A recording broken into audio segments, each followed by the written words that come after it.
First of all, I would like to thank organizers for giving me this opportunity. So we begin with the myths surrounding the NIPT. So I'll be discussing about the 10 clinical scenario which I commonly come across, and these questions are: clinical utility of anti-scan in the era of NIPT, cutoff for fetal fraction, can NIPT be used as a first year screen test, should we offer all chromosome NIPT, should we do NIPT with microdeletions, is raised NT, can we do NIPT, is it valid for twin pregnancy as well, and discordant incidental NIPT results which suggest maternal cancer, should we be disclosing this? And when the NIPT is positive, should we do CVS or should we do NIPT, or is NIPT for monogenic disorders? And few clinical case scenarios I would be discussing. So those who are working into the obstetric and perinatal medicine, they would have spectrum of congenital disorders, which include congenital malformations that accounts for 50% of the cases, which is detectable by the ultrasound, and rest of them the copy number variations about 1/4, monogenic disorders about 10%, chromosomal abnormalities 10%. So they account for. So today's discussion is about the chromosomal abnormality, and they account for 10% of the congenital disorders. So these are the options for prenatal screening for Down syndrome and trisomy 18. Integrated prenatal screening is the best test, but which is not available in the kind of practice which we have. So the best test for us is whether first trimester dual or first trimester enhanced screen by the alpha fetoprotein, by the PLGA for inhibin, which we commonly call first trimester quadruple or first trimester penta screen. And I would use first trimester dual in all cases, and I would only use PLGF where I have a high suspicion of preeclampsia, like you would send me with the raised uterine PI, or there is a previous history. So in those cases I would do a penta screen. Rest all universally we are doing dual marker only. Then the cell-free fetal DNA, which has actually changed our practice. So NIPS, this is a new era in the prenatal screening, and this is basically mainly being used as a secondary screening. So the secondary screening is a follow-up non-diagnostic test which is offered to a population which has already been found to be high risk as a result of the previous screening by dual marker or by the ultrasound. So NIPS mainly being used for all of the practitioners as a secondary screening test. Why NIPT is so important? Why we are thrilled about it? Because this is a simple blood test, so this can be easily offered to all pregnant women, and the highest detection rate, it is a detection rate of 99%. The detection rate of dual marker is 85 to 90%, and not only that, the detection rate, there is a basic difference between them. They are based on the hormones, and this is actually actual only based on the chromosomes only, though it is derived from the placenta, but this is actual, and in those cases these are the hormonal. So and highest positive predictive value, this may be in the range of 75 to 80% for the trisomy 21, and for trisomy 13 and the sex chromosome it's not very high, but is still high in the range of 25 to 40%, and this is non-invasive. And once the NIPT is normal or low risk, then this reduces the risk of Down syndrome by 300-fold vis-a-vis a level 2 ultrasound, which reduces, when a normal level 2 ultrasound will reduce the risk by 7.7-fold. So here the risk of reduction is about 300 times, and we cannot imagine the benefit of the 300 times, that this is as good as. So the cell-free fetal DNA, this is derived from both the mother and the fetus. Fetal DNA is derived from the placenta, and the maternal DNA is from the hematopoietic cell. Because the fetus and the placenta, they originate from a single fertilized egg, they are usually genetically identical. And the test includes for trisomy 21, 18, 13, sex chromosome abnormalities, and other chromosomes that we call RAD, that is the rare autosomal trisomies, or microdeletions and duplications. So there is a very good paper by the Bianchi et al., which is a big name in the prenatal diagnosis and screening, and she published this in the year 2021. The NIPT actually started globally from 2011. So on the completion of 10 years, she beautifully wrote that it is now 10 years since the analysis of cell-free fetal DNA in the maternal blood was introduced clinically as a highly specific and sensitive screening test for the fetal trisomies.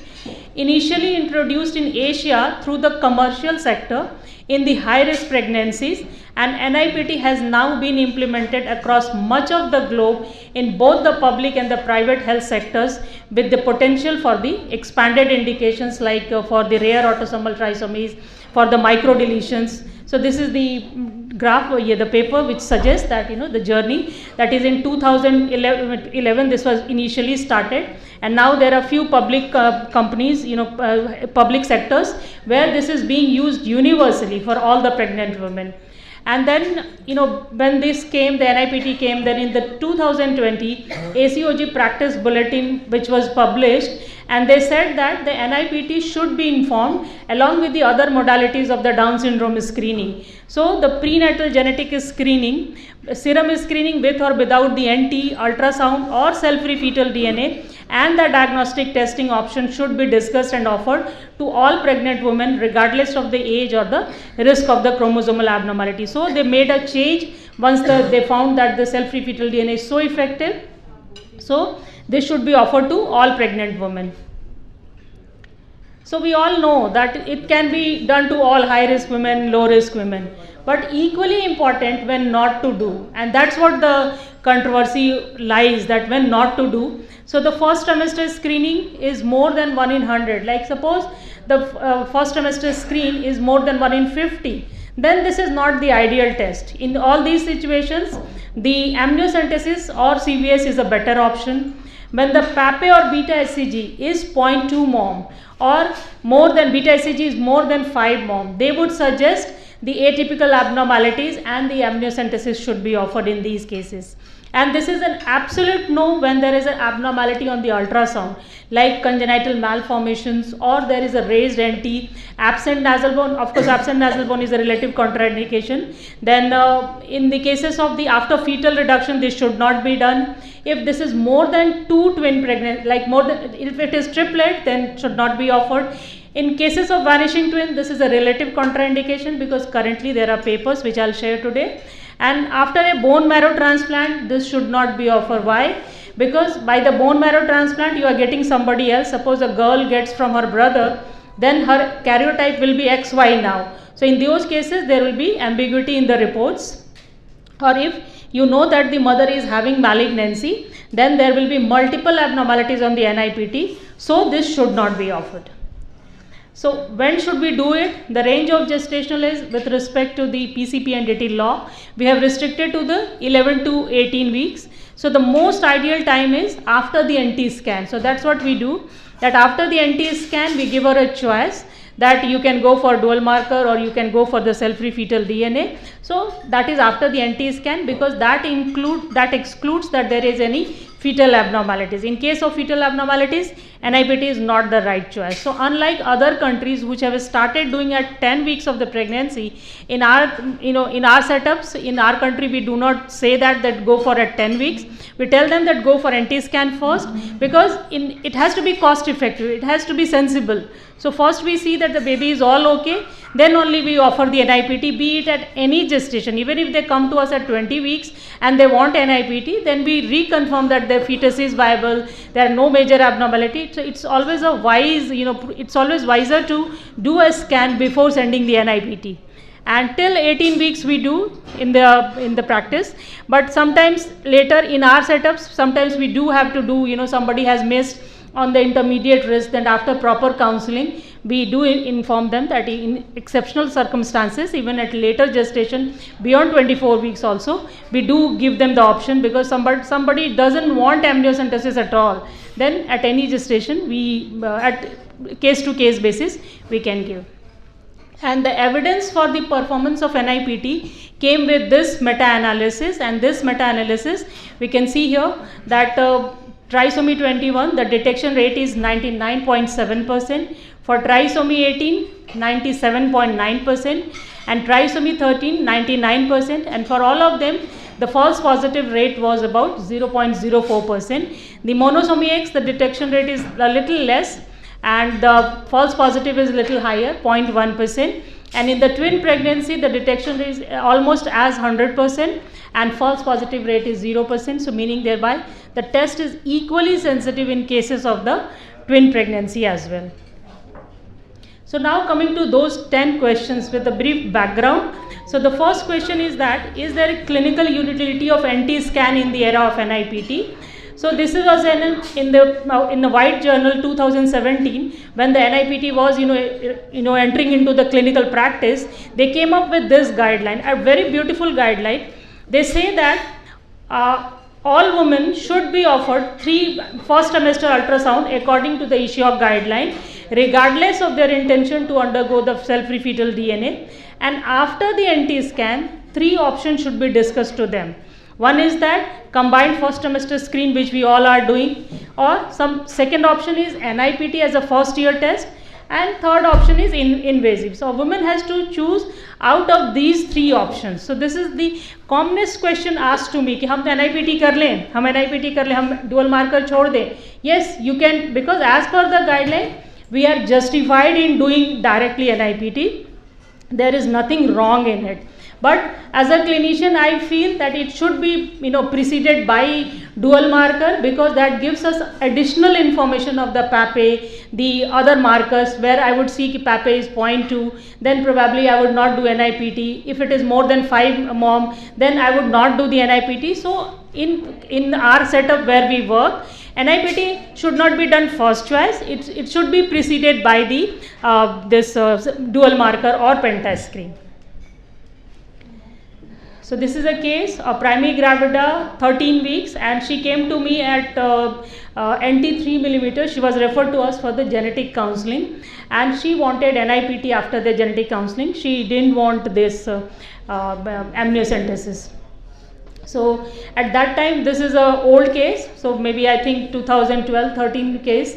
So that time we were sending the samples to USA, and we can see here that the fetal fraction is quite high, about 19%, 15%, and this was positive for the trisomy 21. So by the time the results came, it was about 2 weeks, and so she was already 16 weeks, and we did the amniocentesis. Prior to the amniocentesis, we could see that there is a increased nuchal fold thickness, there is an echogenic focus, and there is a echogenic bowel. So all the soft markers were there. So the FISH was done first, because that was the time when we were doing FISH. FISH confirmed trisomy 21, and here there are 3 red signals which confirm the trisomy 21. Now the next question is, what is the cutoff for the fetal fraction? So fetal fraction is the percentage of the total maternal cell-free fetal DNA, that is of the fetoplacental origin, and this is fetal DNA divided by fetal plus maternal. So this is a function of both the maternal and the fetal DNA, and the fetal DNA is actually placental. So on an average, when we have to talk to the patient, we have to tell them that what is the basis of this test. So we tell them that in mother's blood, fetal cells are floating, and their average amount is about 10% of these fetal floating cells or the cell-free fetal DNA is of the fetal origin, and this technique exploits those fetal cells to give a result. So to explain the patients, we can say कि 10% mother के blood में circulate करता है, and this is the cutoff fraction, and the standard cutoff generally we are using 3 to 4%. And none of the guideline has come up with the 1% or 2%, but it's currently there are many labs which are reporting confidently at 1% also. So whenever you get less than 4%, you should call up the lab and check whether they are confident in giving the report. And also there are some likelihood ratios. So based upon all these, if the lab is releasing the report and if it is confirming that yes they are okay, then there is no need of amniocentesis just because of the low fetal fraction. So the most ideal is 4 to 8% plus. Intermediate fetal fraction is 4 to 8%, but a standard cutoff is 3 to 4%. So what are the causes of the low fetal fraction? Of course, the pregnancy may be less than 10 weeks, or a mother is obese, so there is lots of plasma, so the fetal cells is getting diluted. In cases of IVF conception, the fetal fraction is low. In cases of twin pregnancy, although together the fetal fraction is higher, but it is generally quoted per twin, so the fetal fraction is low. And practically I have seen many women who are on the low molecular weight heparin, and they are having the low fetal fraction. So this is in practically which we come across. So the fetal fraction, what the clinician should know, and this is again a paper by the Bianchi et al., and this paper also mentions very clearly that there is no universal fetal fraction that is applicable across all platforms, and there has not been any differences demonstrated in the NIPT performance by the sequencing platform or the method of the fetal fraction calculation. Importantly, while the fetal fraction should be routinely measured, there is not yet a consensus as to whether it should be routinely reported to the clinician. But what the clinician should know, that what is the reason for the failed report, whether you have reported low fetal fraction, should I go ahead with the with the low risk report, or should I perform the amniocentesis? So that you should clarify. That is your job, that whenever it is less than 4%, you must get in touch with these marketing people.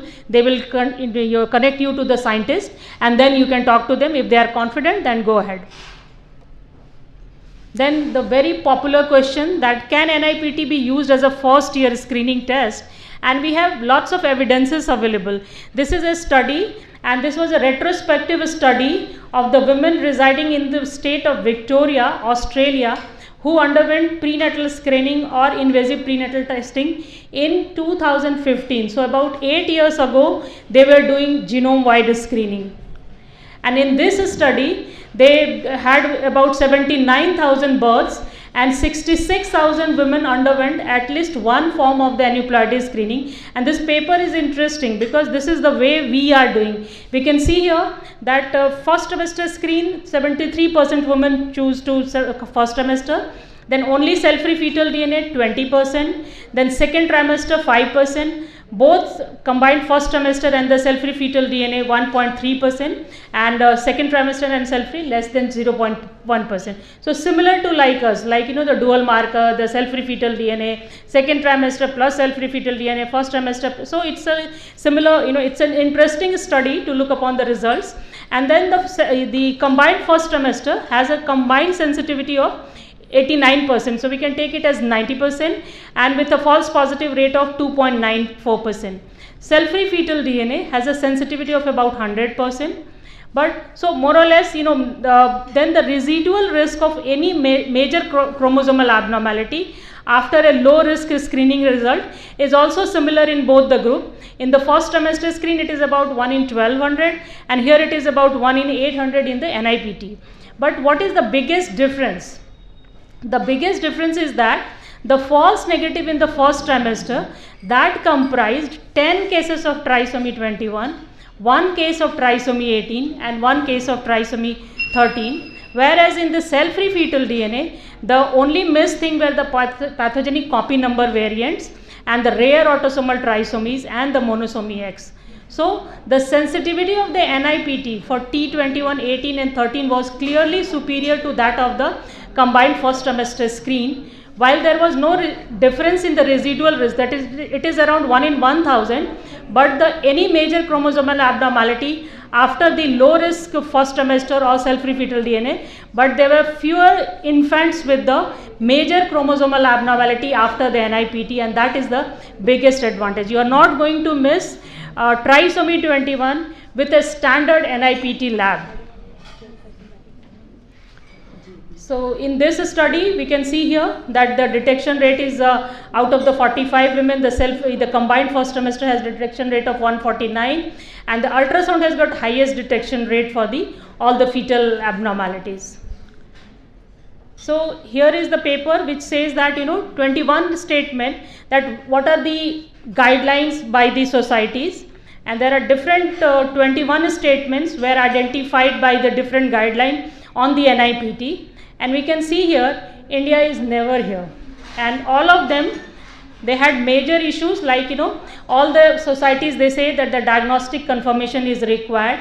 NIPT is a very accurate screen, pre and post test counseling is required, and fetal fraction documentation is required. So all the professional society guidelines, they provided valuable direction to the healthcare providers, especially in the area of the rapidly developing advances. So we encourage the updates to the existing recommendations to reflect the growing body of evidence. So they want to say that we look upon the guidelines, so the guidelines should be updated regularly. Now coming to that, after the first year, should we be doing all chromosome NIPT? Because the other rare chromosomal abnormality, they account for about 15 to 17% of the cases of the chromosomal abnormality. So they are not so rare. Trisomy 21 is 50%, trisomy 18 is 13%, trisomy 13 5%, but these are also not uncommon. So here there is a very beautiful study by the Netherlands, and in 2014 they have done two studies, Trident 1 and Trident 2. In the Trident 1, they offered both, like somebody was offered combined first trimester screen, somebody was offered NIPT, and so at the end, and that was their first phase, that is the Trident 1, and the name is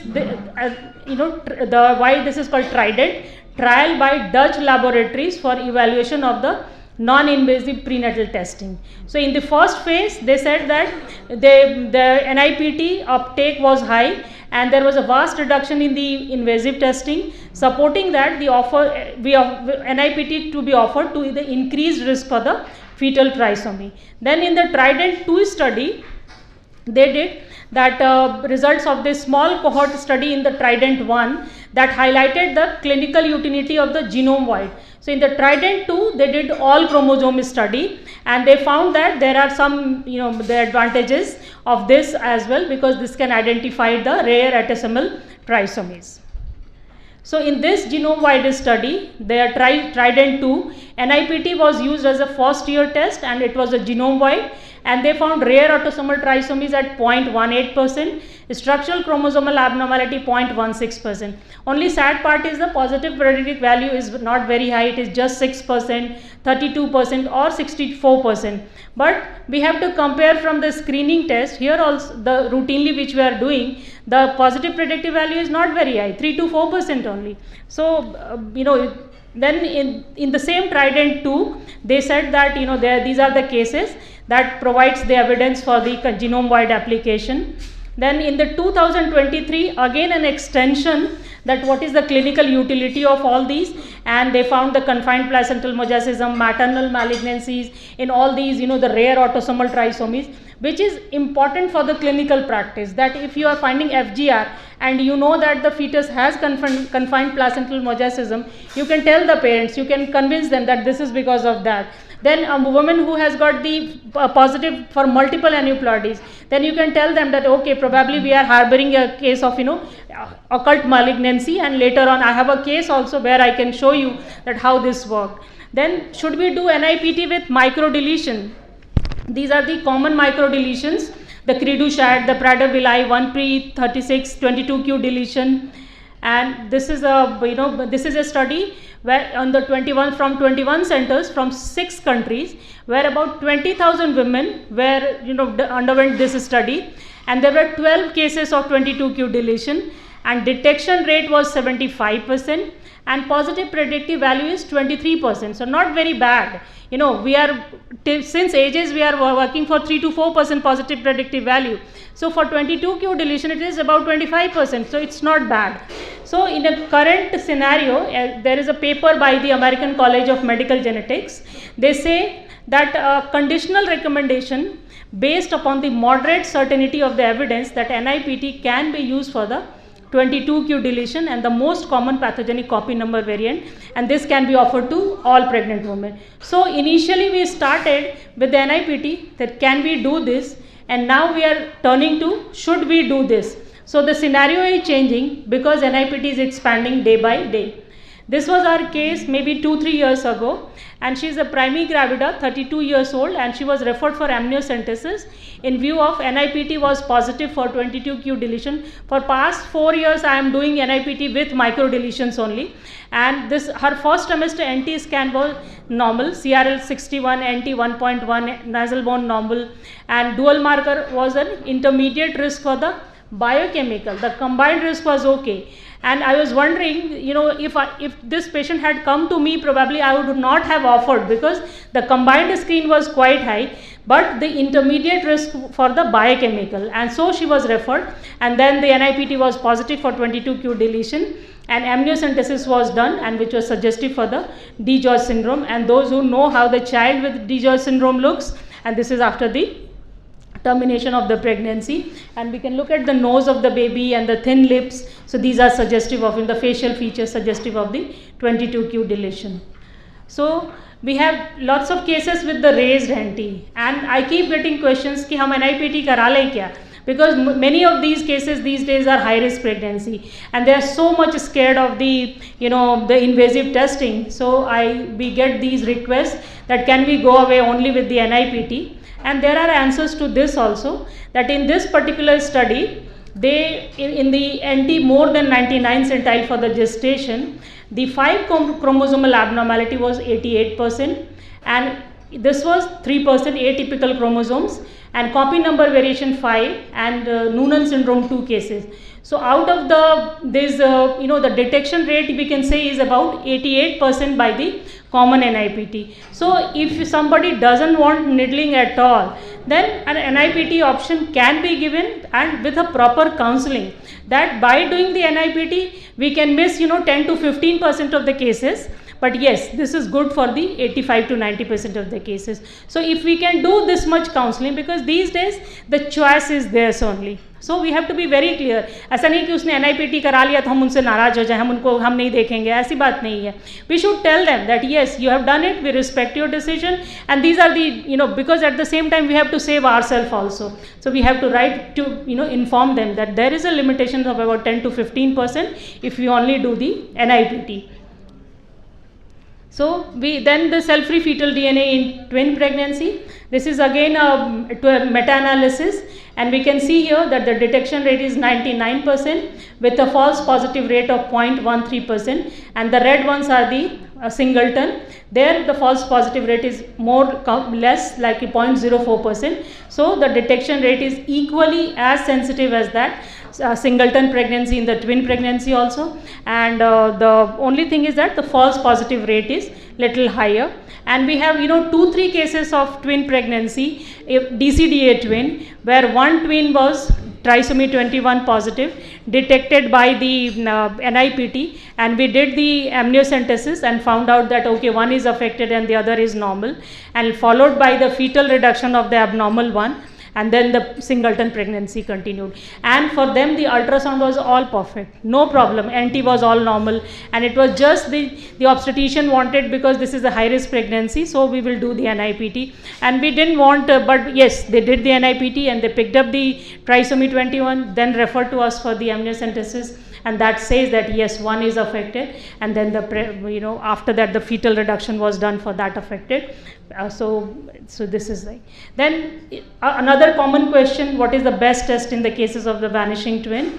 So in this particular study, which was published in the Gene in 2022, and they say that the NIPT is an effective screening test for trisomy 21 in the surviving vanishing twin pregnancies, and for trisomy 18 and 13, a positive NIPT should be interpreted carefully, and the ultrasound monitoring is preferable over the invasive diagnostic testing whenever you are dealing with the vanishing twin pregnancy. So all NIPT sample, and the result were 14 were high risk in this case, and diagnostic testing confirmed the presence of trisomy 21 in about 50% of the cases. So here the positive predictive value is small, but yes, the detection rate is here also, all the cases were detected. So we can tell them that there will be more need of amniocentesis, and of course the positive predictive value is not 75 to 80% like singleton, normal singleton, but yes, it's very, very high, 50% is quite high.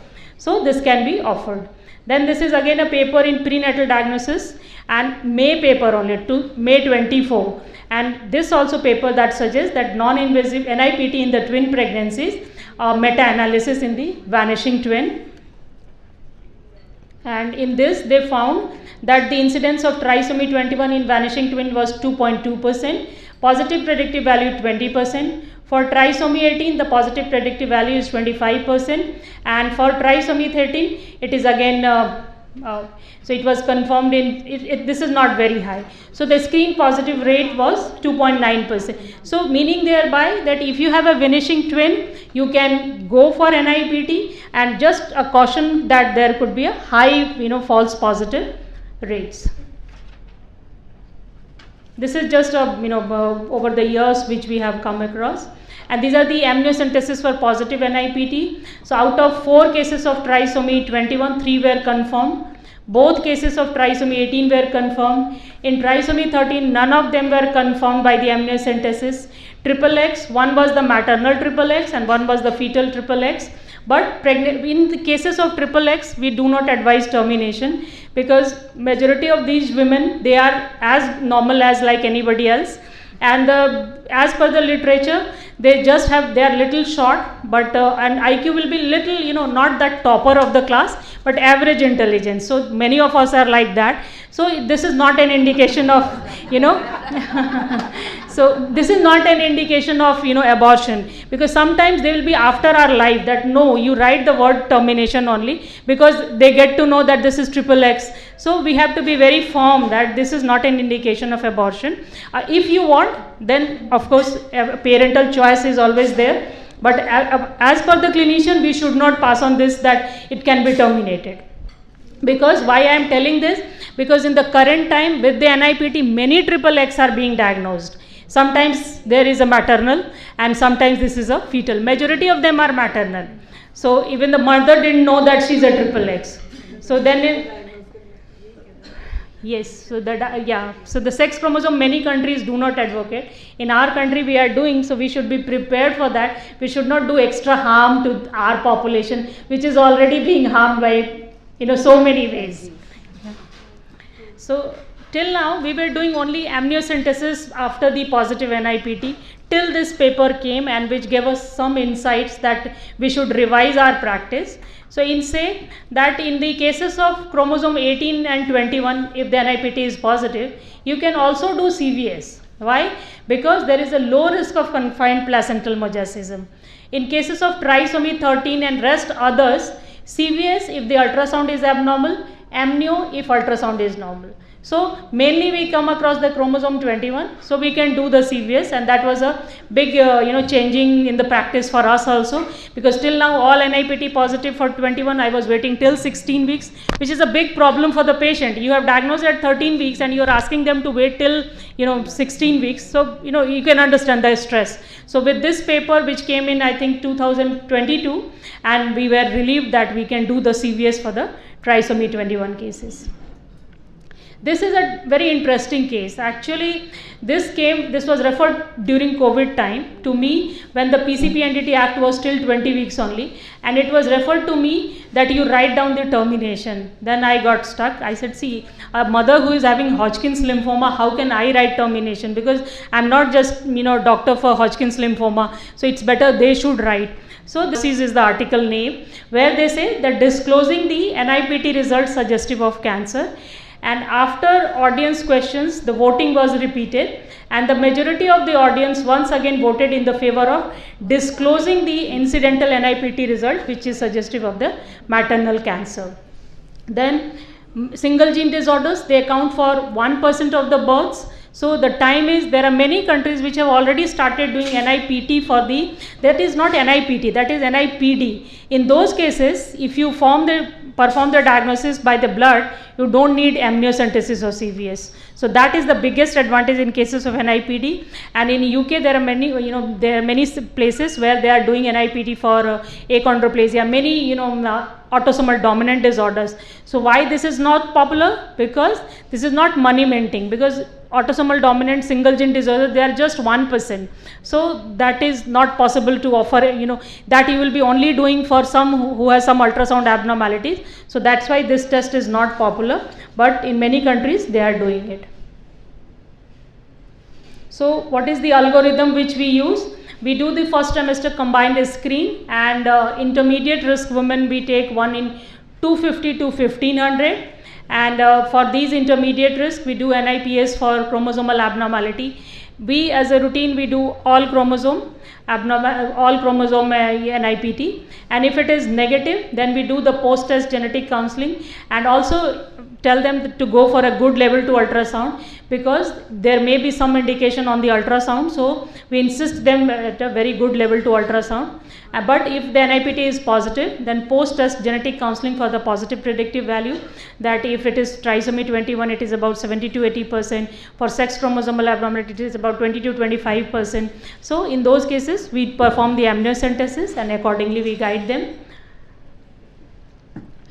And this is a paper by the American College of Medical Genetics, and the last line is that, and this is again a very recent paper, and the ACMG that strongly recommends NIPS over the traditional screening methods for all pregnant women, that is the universal, with singleton and the twin gestation for trisomy 21, 18, 13, and also strongly recommends that NIPS be offered to the women to screen for the sex chromosomal abnormalities.